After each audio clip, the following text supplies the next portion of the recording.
मित्रों, पति से अलग रहने वाली स्त्री कौन सा पाप करती है और यदि कोई स्त्री विधवा हो जाती है तो उसे कौन सा पाप लगता है। मित्रों, आज की यह कहानी 3 साधु और एक विधवा औरत की है जिसने अपने डर को हराकर सच्ची शक्ति को प्राप्त किया और समस्त मानव जाति को बताया कि परिवर्तन बाहर से नहीं भीतर से आता है। मित्रों, यह कहानी बहुत ही ज्ञानवर्धक है, इसलिए इसे अंत तक जरूर सुने। मित्रों, बहुत समय पहले की बात है। एक दिन माता पार्वती भगवान शिव के पास जाती है और कहती है, हे स्वामी, आज मैंने पृथ्वी लोक पर एक विधवा स्त्री को देखा, क्योंकि उस स्त्री के पति का स्वर्गवास हो चुका था और उसके परिवार में भी अब कोई नहीं था, जिसके कारण गांव के लोग उसे बहुत हीन भावना से देखते और उसे बात बात पर अपमानित करते। वह स्त्री अनेक कष्टों में समाये हुए बड़ी मुश्किल से अपना जीवन यापन कर रही थी। हे स्वामी, आज मैं आपसे यह जानना चाहती हूँ कि पति से अलग रहने वाली स्त्री कौन सा पाप करती है और विधवा स्त्री को कौन सा पाप लगता है। हे प्रभु, क्या इसमें उस महिला का दोष होता है? क्या वह स्त्री अपने डर को हराकर सच्ची शक्ति प्राप्त कर सकती है? क्या वह संपूर्ण समाज की सोच को बदल सकती है? माता पार्वती की बात सुनकर भगवान शिव कहते हैं, हे देवी, आज आपने मुझसे अत्यंत महत्वपूर्ण प्रश्न किया है। हे देवी, आपने जो देख वह बिल्कुल सत्य है कि पति से अलग रहने वाली और विधवा स्त्री को समाजहीन भावना से देखता है। परंतु हे देवी, इसमें उस स्त्री का कोई दोष नहीं है। भाग्य तो अटल है, जिसके भाग्य में जो लिखा होता है वह होकर ही रहता है। लेकिन यदि वह स्त्री अपने डर को हराकर प्रभु भक्ति में लीन हो जाए तो वह सच्ची शक्ति प्राप्त कर सकती है, जिससे वह समाज में सम्मान प्राप्त कर सकती है और समस्त लोगों की विचारधारा को परिवर्तित कर सकती है। हे देवी, इसी विषय के संदर्भ में मैं आपको एक अत्यंत महत्वपूर्ण कथा सुनाता हूं। यह कथा है 3 साधु और एक विधवा महिला की। आप इसे ध्यान से अंत तक पूरी सुनना। मित्रों, फिर माता पार्वती कहती है, हे प्रभु, मैं आपको वचन देती हूँ कि जब तक आप ये कथा सुनाएंगे तब तक मैं इस कथा को पूरा सुनूंगी। हे प्रभु, अब आप मुझसे वह कथा कहिए। मित्रों, फिर भगवान शिव माता पार्वती को वह कथा सुनने लगते हैं। मित्रों, कथा प्रारंभ करने से पहले कमेंट बॉक्स में सच्ची श्रद्धा से हर हर महादेव और जय माता पार्वती जरूर लिखें। भगवान शिव कहते हैं, हे देवी, बहुत समय पहले की बात है। शांतिपुर नाम का एक गांव था। यह गांव पहाड़ों और घने जंगलों से घिरा हुआ था। यहाँ के लोग सीधे साधे थे और खेतीबाड़ी करके जीवन यापन करते थे। हालांकि गांव का नाम शांतिपुर था, लेकिन वहां की गलियों में शांति कम और कड़वाहट ज्यादा थी। यह गांव अंधविश्वास और सामाजिक कुरीतियों में जकड़ा हुआ था। उसी गांव में एक स्त्री रहती थी जिसका नाम था सुमित्रा। सुमित्रा एक विधवा थी। उसके पति की मृत्यु हुए 3 वर्ष बीत चुके थे। जब उसके पति हरिप्रसाद की बीमारी से मौत हुई, तब से उसके जीवन में सिवाय आंसुओं और तानों के कुछ भी नहीं बचा था। हरिप्रसाद गांव के एक साधारण किसान थे। उनका घर छोटा सा था, मगर उसमें सुमित्रा के साथ उनका प्यार और आपसी समझदारी बसती थी। मगर जैसे ही हरिप्रसाद की मृत्यु हुई, सुमित्रा का जीवन अंधकार में डूब गया। गांव वाले उसे एक अशुभ स्त्री मानने लगे। गांव की औरतें उसके साथ उठने बैठने से कतराती थीं। सभी पुरुष उसे तानों मारते और उसे अपमानित करते। बच्चों को कहा जाता कि सुमित्रा के घर के पास भी ना जाए।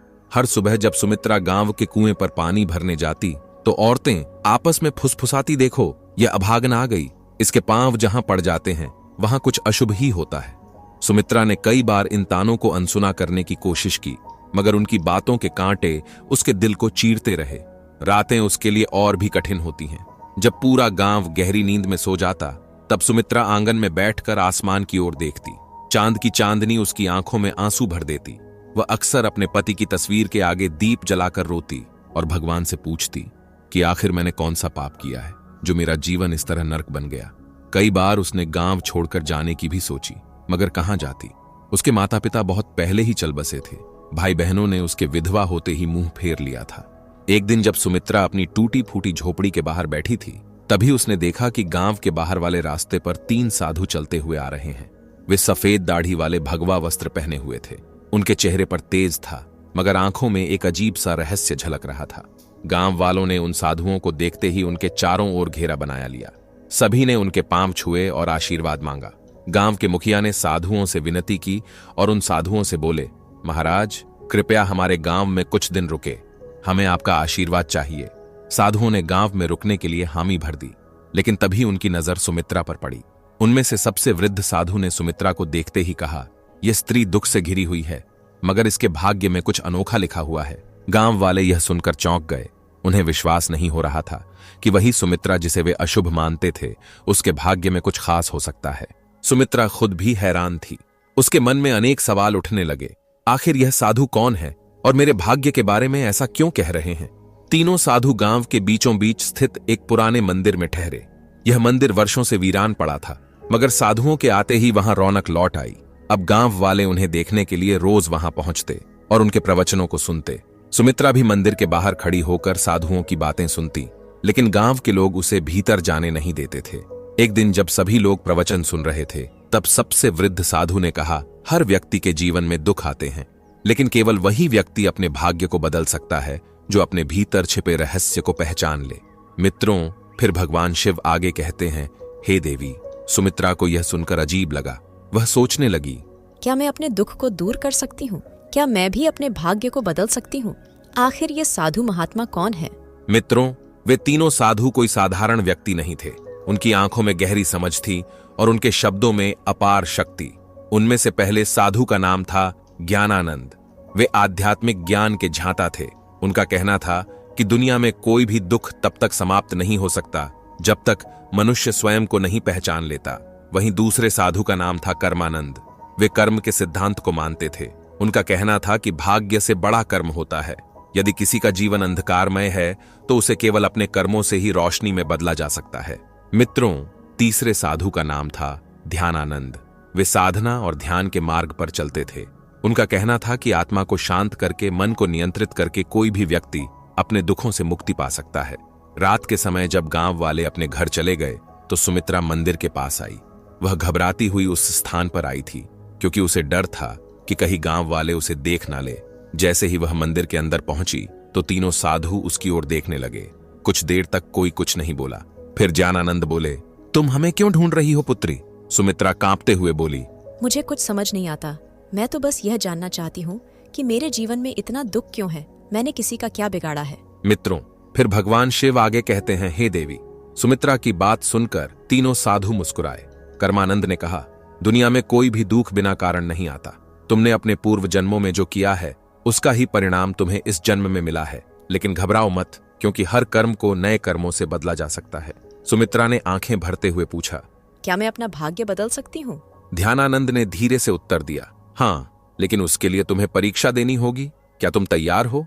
मित्रों, सुमित्रा अपने दुखों से परेशान हो चुकी थी और उसका जीवन नर्क के समान व्यतीत हो रहा था। इसलिए सुमित्रा ने बिना कुछ सोचे जवाब दिया, मैं तैयार हूं। तीनों साधु एक दूसरे की ओर देखने लगे। यह देखकर ऐसा लग रहा था जैसे वे किसी रहस्य को जानते हो। ज्ञानानंद ने कहा, तो फिर कल सूरज उगने से पहले तुम जंगल के पास वाले पीपल के पेड़ के नीचे आओ। वहां से तुम्हारी यात्रा शुरू होगी। सुमित्रा को कुछ समझ नहीं आया, मगर उसने सिर हिलाकर हामी भर दी।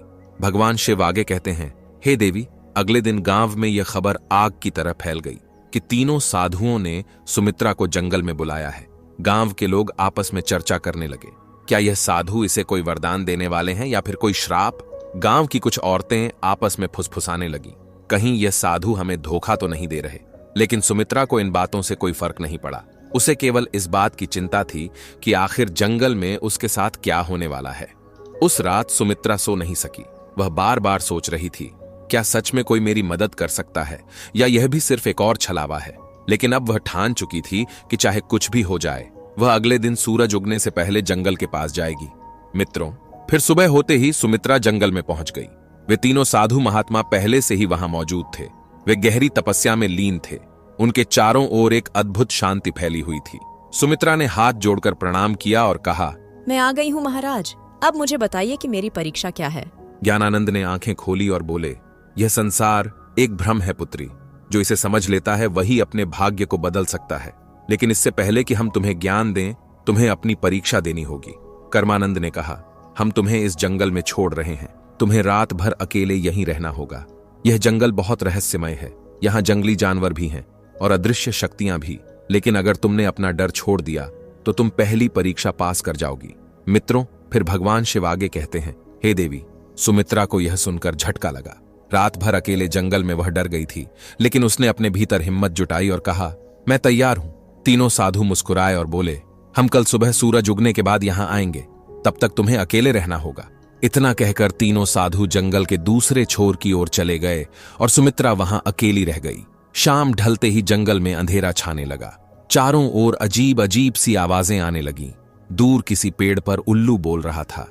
झाड़ियों में कुछ सरसराने की आवाजें आ रही थीं। सुमित्रा ने अपने दिल को संभाला और एक पेड़ के नीचे बैठ गई। लेकिन जैसे ही रात गहराने लगी, भय भी बढ़ने लगा। अचानक उसे लगा कि कोई परछाई उसकी ओर बढ़ रही है। उसका दिल अब जोर जोर से धड़कने लगा। वह सोचने लगी, क्या यह कोई जंगली जानवर है या कोई भूत? लेकिन तभी उसे साधुओं की बात याद आई। अगर तुमने अपना डर छोड़ दिया तो तुम पहली परीक्षा पास कर जाओगी। उसने अपनी आंखें बंद करके गहरी सांस ली और खुद से कहा, मुझे डरना नहीं चाहिए, मैं यहां अकेली नहीं हूं, मेरे साथ भगवान है। जैसे ही उसने यह सोचा, वह परछाई धीरे धीरे गायब हो गई। रात भर वह इसी तरह अपने डर से लड़ती रही। कभी कोई आवाज सुनाई देती, कभी अजीब सा कंपन महसूस होता, लेकिन उसने खुद को शांत रखा और हिम्मत नहीं हारी। मित्रों, फिर जैसे ही सूरज की पहली किरण जंगल में पड़ी, सुमित्रा ने राहत की सांस ली। थोड़ी देर बाद तीनों साधु वहां पहुंचे और देखा कि सुमित्रा मुस्कुरा रही है। तब ज्ञानानंद बोले, पुत्री, तुमने अपनी पहली परीक्षा पास कर ली है, तुमने डर को जीत लिया। अब तुम्हारे जीवन में बड़ा बदलाव आने वाला है। सुमित्रा की आंखों में आशा की चमक थी। वह समझ गई थी कि डर केवल हमारे मन में होता है और जब हम उसका सामना करते हैं तो वह खुद ही समाप्त हो जाता है। जंगल में भय से भरी रात बिताने के बाद सुमित्रा की आंखों में अब डर की जगह आत्मविश्वास था। जब सूरज की पहली किरणें जंगल की शाखाओं से छनकर उसके चेहरे पर पड़ी तो उसने महसूस किया कि वह पहले से कहीं अधिक शांत और मजबूत हो चुकी थी। तीनों साधु मुस्कुरा रहे थे। तभी ज्ञानानंद बोले, पुत्री, तुमने पहली परीक्षा पास कर ली है, अब तुम तैयार हो जाओ दूसरी परीक्षा के लिए। सुमित्रा ने विनम्रता से सिर झुकाया और कहा, मैं तैयार हूं महाराज। मित्रों, फिर भगवान शिव आगे कहते हैं, हे देवी। फिर तीनों साधु सुमित्रा को लेकर एक पहाड़ी के ऊपर बने एक पुराने मंदिर में चले गए। यह मंदिर देखने में साधारण था, लेकिन वहां एक अजीब सी ऊर्जा महसूस हो रही थी। जैसे ही सुमित्रा ने मंदिर के द्वार पर कदम रखा, उसे अपने शरीर में एक हल्की कंपन महसूस हुई। तभी ध्यानानंद ने कहा, अब समय आ गया है कि हम तुम्हें अपने वास्तविक स्वरूप के बारे में बताएं। सुमित्रा चौंक गई। ज्ञानानंद ने अपनी आंखें बंद की और अचानक उनके शरीर से एक तेज प्रकाश निकलने लगा। उसी क्षण कर्मानंद और ध्यानानंद प्रकाश से घिर गए। कुछ ही क्षणों में उनके सामने साधारण मनुष्यों के बजाय 3 दिव्य प्राणियों की आकृतियां खड़ी थीं। वे देवता थे। सुमित्रा विस्मय से देखती रह गई। वह कुछ कह ही नहीं पाई। कर्मानंद बोले, हम साधारण साधु नहीं हैं पुत्री, हम तीनों ब्रह्मा, विष्णु और महेश के दूत हैं और इस पृथ्वी पर कुछ विशेष उद्देश्यों के लिए आए हैं। ध्यानानंद आगे बोले, हमें आदेश मिला था कि हम किसी ऐसे व्यक्ति की परीक्षा लें जो सच्चे मन से अपने भाग्य को बदलना चाहता हो, और हमने तुम्हें चुना है। उन दिव्य साधुओं की ऐसी बात सुनकर सुमित्रा की आंखों में आंसू आ गए। उसे अब समझ में आ रहा था कि यह साधु कोई आम संत नहीं थे। मित्रों, फिर भगवान शिव आगे कहते हैं, हे देवी, दूसरी परीक्षा त्याग और समर्पण की थी। ज्ञानानंद ने कहा, तुमने डर पर विजय पाली है, लेकिन अब तुम्हें एक और परीक्षा देनी होगी, त्याग की परीक्षा। सुमित्रा ने पूछा, क्या त्याग करना होगा? तब कर्मानंद बोले, तुम्हें अपनी सबसे प्रिय वस्तु का त्याग करना होगा, वही वस्तु जिससे तुम्हारा सबसे अधिक लगाव हो। सुमित्रा सोच में पड़ गई। उसके पास वैसे भी कुछ नहीं था, मगर फिर उसे अपने पति की तस्वीर याद आई। हरिप्रसाद की मृत्यु के बाद वही एक चीज थी जिससे वह खुद को जोड़कर रखती थी। जब भी वह दुखी होती तो उस तस्वीर को देखती और अपने पति को याद करती। उसने धीरे से पूछा, क्या मुझे अपने पति की तस्वीर छोड़नी होगी? ध्यानानंद बोले, अगर वही तुम्हारी सबसे प्रिय वस्तु है तो हां, लेकिन याद रखो, सच्चा त्याग तभी होता है जब वह स्वेच्छा से किया जाए। अगर तुम इस परीक्षा के लिए तैयार नहीं हो तो हम तुम्हें बाध्य नहीं करेंगे। सुमित्रा के मन में संघर्ष शुरू हो गया। वह अपने मन में सोचने लगी, क्या वह अपने पति की अंतिम निशानी को छोड़ सकती है? उसने कुछ देर सोचा और फिर कहा, अगर मेरे जीवन को बदलने के लिए यह आवश्यक है तो मैं तैयार हूँ। तीनों साधु मुस्कुरा उठे और बोले, तो जाओ और अपनी सबसे प्रिय वस्तु को गांव के तालाब में प्रवाहित कर दो। सुमित्रा गांव वापस आई और अपनी झोपड़ी में गई। वहां एक पुराने संदूक में वह तस्वीर रखी हुई थी। उसने कांपते हाथों से उसे उठाया और तालाब की ओर चल पड़ी। गांव के कुछ लोग उसे ऐसा करते देख रहे थे। वे आपस में बातें कर रहे थे, क्या ये पागल हो गई है? ये अपने पति की तस्वीर क्यों फेंक रही है? लेकिन सुमित्रा ने उनकी बातों पर ध्यान नहीं दिया। उसने धीरे से तस्वीर को पानी में प्रवाहित कर दिया।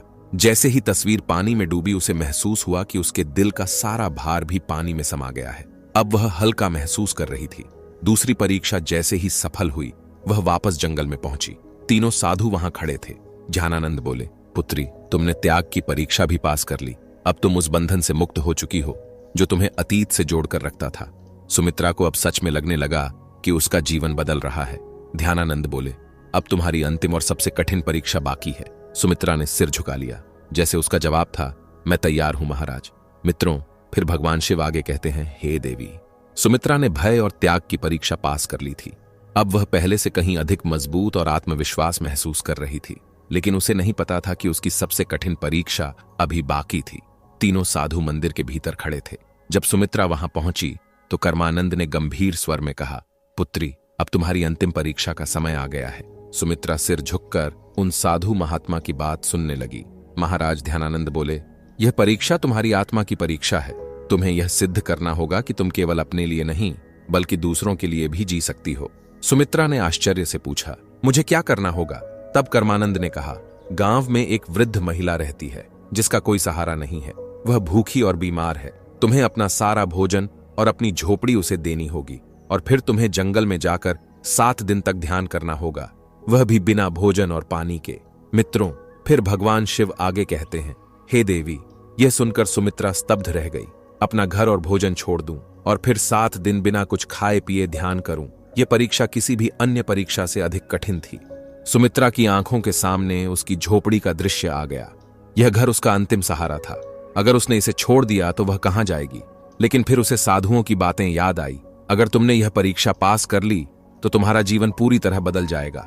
सुमित्रा ने अपने भीतर झांका और फैसला किया और बोली, ठीक है महाराज, मैं यह करने के लिए तैयार हूँ। मैं सब कुछ छोड़ने के लिए तैयार हूँ। उन साधु महात्मा से इतना कहकर सुमित्रा गांव लौटी और अपनी झोपड़ी उस वृद्ध महिला को दे दी। उसने अपने बचे खुचे भोजन को भी उसे सौंप दिया। गांव के लोग यह देखकर हैरान थे। वे सोच रहे थे, ये क्या कर रही है, अपना सब कुछ क्यों छोड़ रही है? लेकिन सुमित्रा ने किसी की बातों पर ध्यान नहीं दिया। वह सीधा जंगल की ओर बढ़ गई, जहां उसे 7 दिन तक ध्यान करना था। 7 दिन का कठिन ध्यान। पहला दिन बीता और सुमित्रा को बहुत भूख लगी, लेकिन उसने अपनी चेतना को भटकने नहीं दिया। उसने अपनी आंखें बंद की और साधुओं के दिए हुए मंत्रों का जाप करने लगी। दूसरे दिन उसे प्यास ने सताना शुरू किया, लेकिन उसने पानी की इच्छा को भी त्याग दिया और ध्यान में लगी रही। तीसरे दिन उसके शरीर में कमजोरी आने लगी, लेकिन उसने हार नहीं मानी। चौथे दिन उसे लगा कि वह अब और नहीं सह पाएगी, लेकिन तभी उसे साधुओं की बातें याद आई। सच्ची शक्ति शरीर में नहीं, मन में होती है। 5वें और 6ठे दिन वह पूरी तरह ध्यान में डूब गई थी। अब उसे भूख प्यास महसूस ही नहीं हो रही थी। 7वें दिन जब सूरज उगा तो कुछ अद्भुत हुआ। सुमित्रा की आत्मा एक नई ऊर्जा से भर गई थी। उसे महसूस हो रहा था जैसे वह एक साधारण स्त्री नहीं रही, बल्कि एक दिव्य शक्ति से जुड़ चुकी है। सुमित्रा के रूपांतरण का जब 7वां दिन पूरा हुआ तो तीनों साधु उसके सामने प्रकट हुए। ज्ञानानंद बोले, पुत्री, तुमने अपनी अंतिम परीक्षा भी पास कर ली है। अब तुम केवल एक साधारण विधवा नहीं हो, बल्कि एक सशक्त आत्मा बन चुकी हो। कर्मानंद बोले, तुम्हारे भीतर अब वह शक्ति आ गई है जिससे तुम न केवल अपना बल्कि दूसरों का भी भाग्य बदल सकती हो। ध्यानानंद ने अपने हाथ उठाए और कहा, हम तुम्हें आशीर्वाद देते हैं कि अब से तुम्हारी जिंदगी सुख, शांति और सम्मान से भरी होगी। सुमित्रा के चारों ओर एक सुनहरी रोशनी फैल गई। उसने आंखें बंद कर लीं और जब आंखें खोलीं तो वह पहले से कहीं अधिक शांत, मजबूत और तेजस्वी महसूस कर रही थी। मित्रों, फिर भगवान शिव आगे कहते हैं, हे देवी। जब सुमित्रा गांव लौटी तो गांव वाले उसे देखकर चौंक गए। अब वह कोई दुखी विधवा नहीं थी, बल्कि उसके चेहरे पर दिव्यता थी। उसकी आंखों में आत्मविश्वास था। गांव के लोगों ने उसे पहले तिरस्कृत किया था, लेकिन अब वे उसके पास आकर उसके चरण छूने लगे और कहने लगे, मां, हमें क्षमा करो, हमने तुम्हारा अपमान किया था, लेकिन अब हमें समझ आ गया कि तुम कोई साधारण स्त्री नहीं हो। सुमित्रा मुस्कुराई और कहा, सच्ची शक्ति बाहर नहीं, हमारे भीतर होती है। जब हम अपने डर, अपने मोह और अपने अहंकार को त्याग देते हैं, तभी हम असली शक्ति को प्राप्त कर सकते हैं। भगवान शिव आगे कहते हैं, हे देवी, गांव वालों ने उसे गांव की सम्माननीय महिला घोषित कर दिया। अब वह पूरे गांव की मार्गदर्शक बन गई थी। फिर तीनों साधु फिर से उसके सामने प्रकट हो गए और बोले, हमारा कार्य पूरा हुआ, अब हमें वापस जाना होगा। सुमित्रा ने हाथ जोड़कर कहा, मैं आपकी आभारी हूँ महाराज। आपने मुझे सिखाया कि सच्चा सुख और शक्ति हमारे भीतर है। कर्मानंद मुस्कुराए और बोले, तुम अब केवल अपने लिए नहीं बल्कि पूरे संसार के लिए जियोगी। कर्मानंद ने हाथ उठाए और आशीर्वाद दिया कि तुम्हारा जीवन अब एक नई रोशनी से भरा रहेगा। जैसे ही उन्होंने यह कहा, तीनों साधु प्रकाश में बदलकर आकाश में विलीन हो गए। मित्रों, फिर भगवान शिव आगे कहते हैं, हे देवी, अब सुमित्रा सिर्फ एक विधवा नहीं थी, बल्कि वह पूरे गांव की मार्गदर्शक बन चुकी थी। उसने गांव में शिक्षा, सेवा और परोपकार की एक नई लहर चलाई। जहां पहले लोग उसे अपशकुन मानते थे, अब वे उसकी सलाह के बिना कोई भी निर्णय नहीं लेते थे। अब वह सिर्फ सुमित्रा नहीं थी, वह मां सुमित्रा बन चुकी थी। भगवान शिव आगे कहते हैं, हे देवी, डर को हराकर ही हम सच्ची शक्ति प्राप्त कर सकते हैं। त्याग और समर्पण से जीवन में नई ऊंचाइयां मिलती है। सच्चा परिवर्तन बाहर से नहीं, भीतर से आता है। जो खुद को बदल सकता है वह पूरे समाज को बदल सकता है। हे देवी, आपका प्रश्न यह था कि पति से दूर रहने वाली स्त्री या विधवा स्त्री को कौन सा पाप लगता है और उन्हें कौन सी परिस्थिति से गुजरना पड़ता है। हे देवी, यदि कोई स्त्री विधवा हो जाती है तो यह उसके पूर्व जन्म के कर्मों का ही फल होता है, परंतु इसका अर्थ यह नहीं है कि उसके इस जन्म के अच्छे कर्म किसी काम के नहीं है। यदि वह अपने जीवन में अच्छे कर्म करेगी और अपने डर पर नियंत्रण करेगी तो वह सच्ची शक्ति प्राप्त कर सकती है और अपने साथ साथ संपूर्ण समाज को भी बदल सकती है। हे देवी, हमारा भाग्य हमारे हाथ में ही है। यदि हम अपने डर, अपने मोह और अपने अहंकार को त्याग दें तो हम जीवन में कुछ भी हासिल कर सकते हैं। मित्रों, आपको यह कहानी कैसी लगी? अगर आपको यह प्रेरणादायक और रोचक कहानी पसंद आई हो तो हमारे चैनल को जरूर सब्सक्राइब करें और साथ ही कमेंट बॉक्स में हर हर महादेव और जय माता पार्वती जरूर लिखें। आप सभी का धन्यवाद।